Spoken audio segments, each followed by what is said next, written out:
in the legal system of each state. Cases involving will disputes, elder financial abuse, and breach of fiduciary duty are initially argued in probate and chancery court. These are their stories.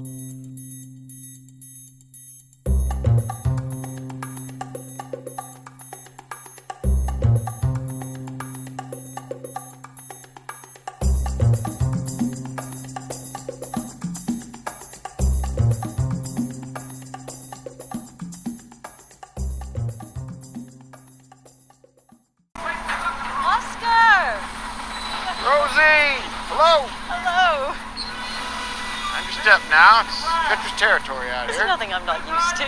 Got gopher holes in New York City now? No, but I grew up out here, don't forget it. Everything well, Joseph? Everything's well, Mr. Lane. Very good. Now, Rosie, you should be lying down, resting. Oh, I've been resting ever since I got here. I need to talk to you. Here it is. Spot where Grandmama sat down to rest. Eternally. They don't make gals like that anymore. We owe everything to her. So little Rosie wants to talk? Yes, I do. It's the trust fund, Oscar. I've been getting the same amount for years, and now I need a little more. Figured that's what this is about. I wouldn't ask if I didn't need to. Rosie, do not be nervous. I've already called a special meeting of the trust board for later today. It's pro forma. You will go home happy. Really? Oh, thank you, Oscar. Now, excuse me, but I've got to get back to work. Oh, of course. I'm interrupted. Hello and welcome to another edition of Wealth and Honor, the Case Files. I'm David Russell, editor of wealthandhonor.com, and in this clip from the Amazon original series, The Marvelous Mrs. Maisel, the main character's mother, Rose Weissman, played here by Marin Hinkle, needs an increase in the income distributed to her from her family's trust fund. So she reluctantly travels back to Oklahoma from New York City to ask her brother Oscar for a raise. He assures her that he's called a special meeting of the trust board to consider her request and promises that she'll return to New York City happy. Now, a recent case from Texas reminded me of this scene, the end of which I'll show you in a moment, because both this case and this episode from this series have to do with the volatile mix of family dynamics and the control of family wealth. The case of Ramirez versus Rodriguez involves four siblings, all of whom serve together as co-trustees of a family trust that manages a substantial oil and gas interest in Texas. Now, apparently, one of these siblings, Santiago, was forever stirring up trouble, and the rest of the family had had enough and went to court to have their brother removed as trustee. The troublemaking brother sought a dismissal of the case and in his defense argued that he wasn't doing anything wrong, he was just exercising his right to free speech. And that did not warrant removing him from power. Now it seems Texas is clear on what kind of behavior is bad enough for someone to be removed from power as trustee, but not getting along with the other trustees is not sufficient grounds for removal, nor is even a hostile relationship between the trustees grounds other than making both parties miserable. However, the court did say that, quote, hostility that impedes the proper performance of the trust is grounds for removal. And it's here where Santiago, the brother who the others want removed, gets snared. Now, reading through the evidence presented by his siblings, it seems that Santiago is one of those people who forever has a bone to pick with someone. From accusing the local postmistress of mail tampering, to making baseless claims against his sister, to divulging privileged client-attorney communication to an opposing counsel, the court determined that Santiago's actions were not simply the exercise of free speech, but were in fact hostility that impeded the remaining trustees' ability to properly manage the trust and refused to dismiss his case, instead remanding the case to trial court. The court transcripts don't mention anything about the history of this family or how the trust was initially funded, one can imagine that perhaps a parent or a grandparent once owned some significant amounts of property in Texas, and that minerals were later discovered on that property, leading to leases of the mineral rights and a significant income production for the mom and dad.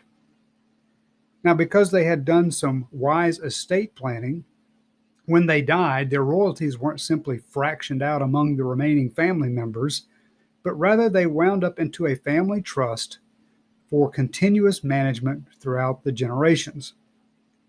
But what they didn't count on was the infighting and petty bickering that they likely witnessed several times as the kids were growing up.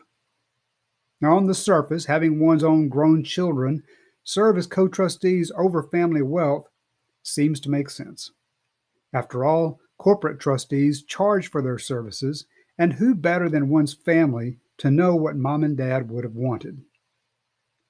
It's probably satisfying knowing that one's hard work and toil will be left under the care and management of one's own children to be left in turn to their children. It's about leaving a legacy. The reality is, however, that for whatever reason, which I'm sure psychologists have a name for, when grown siblings are required to cooperate together, they will often revert to roles and conflicted relationships that perhaps haven't been raised and have been dormant since adolescence. Just think of your own holiday family gatherings. So let's check in on Rose Weissman to see how her meeting with the Family Trust Board turned out. Seat back there, Rosie. All right, gentlemen. I call this extraordinary meeting of the board to order. Look who we have with us today, a very special guest. Little Rosie from the north. Hello, Rosie. Hello. Hello, all. Hello, Leah. Hello to you, baby sister. Are you well? I'm very well, thank you. Fellas, Rosie's come here today with a special request. Oh, yes. I'm here today because I just want to ask. Rosie. I will let Oscar explain. Our little Rosie's here today because she'd like a little more money from the trust. You see, Abe's been fired from his job, and additional funds are needed for Rose to maintain her quality of life. He wasn't fired. Just to be clear, he's making a change in his life. Okay, I stand corrected. He's making a change in his life. From employed to unemployed.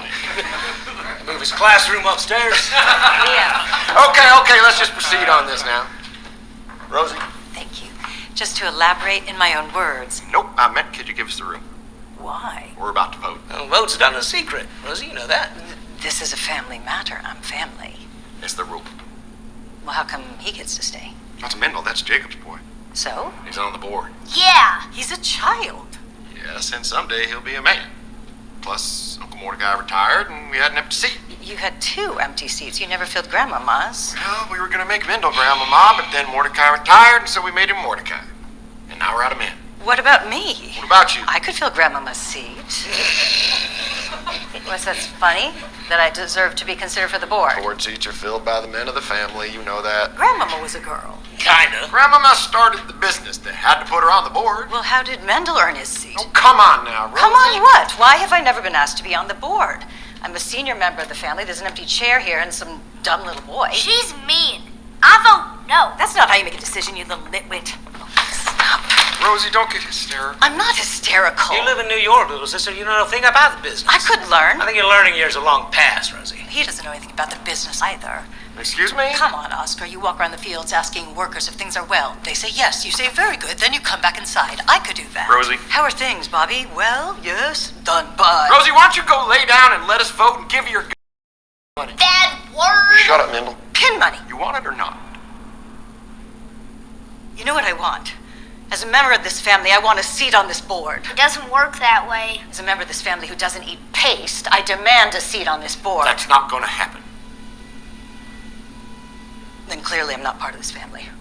And since I'm not a part of this family, I don't want anything to do with this family. I don't care how much money you throw at me, I'm done. Rosie. It's very simple. If I don't get a say, I don't want your money.